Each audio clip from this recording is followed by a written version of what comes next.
Welcome to Charts Today. My name's David Linton, and today's edition for Tuesday, the 30th of January, comes to you from London. And we see the dollar just recovering now into a short-term bull trend. So that's encouraging on the cloud. We've got an upside target of 1.6%. So the dollar might have just put in a bottom here for a while here on last week, where we saw that massive sell-off. So we may see now a counter trend recovery. So um, not a long-term recovery. We're still bearish below the cloud on the medium and long term, but short term we are just seeing a recovery. Of course, these downside targets are now activated and put in, so the picture won't change without a massive rise in the dollar. Euro is falling away again, just as the dollar rises, the euro falls. So euro dollar, we're just seeing that dollar strength now having an impact. So the euro just coming back into a bearish trend short term. And the dollar hasn't recovered through on the Japanese yen yet, so still looking bearish there. And sterling we're seeing is falling away against the dollar, just struggling to hold that 140 level this morning. We're just literally at 140 as we speak. The euro sterling rate falling lower as well, so sterling falling away there, and against the Swiss franc and against the Australian dollar. So we are just seeing sterling falling there. Bitcoin down just under 2%, back below the cloud on the short term, just really struggling to break out of this area. And yesterday I actually tweeted, in fact we can do that now. I can just quickly write a tweet. Bitcoin um, struggling below short-term cloud. We're announcing Twitter today.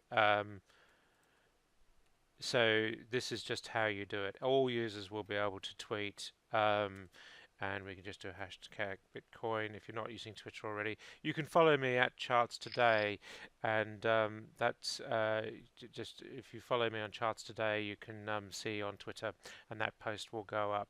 If we take a quick look at the S&P 500 index, we're moving higher here still. Just yesterday, just holding that strength.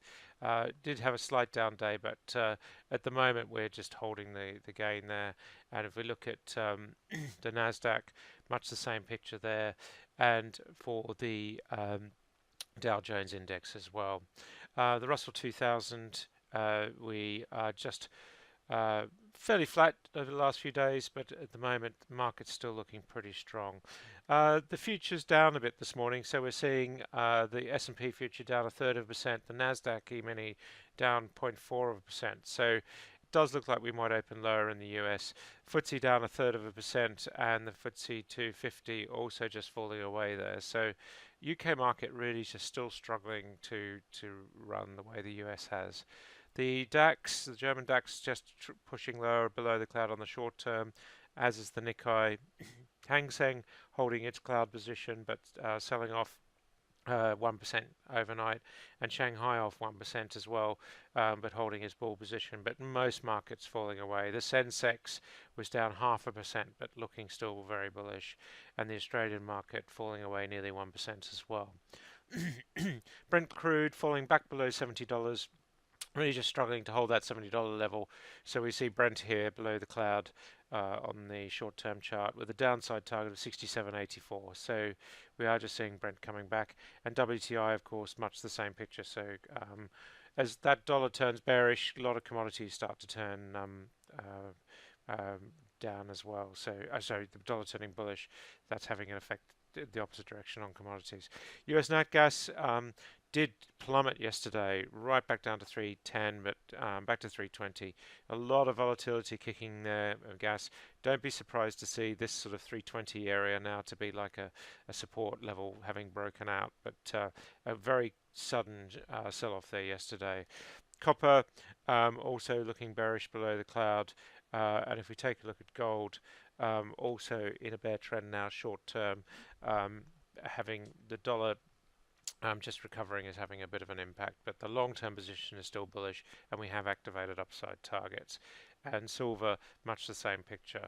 US 10-year yields still sitting at 2.7%, so that's looking pretty bullish, and all the signs are we're going above 3% on the 10-year yield. Apple falling quite heavily yesterday, down another 2%. We're seeing here this bearishness below the cloud, and we've been tweeting that as well. And Google also going lower as well. Amazon looking pretty strong, and Facebook just struggling to get above that 190 level. It proved a really difficult level for Facebook to break. Microsoft still running up the hill. That's it for today. Until tomorrow, happy charting. See you then.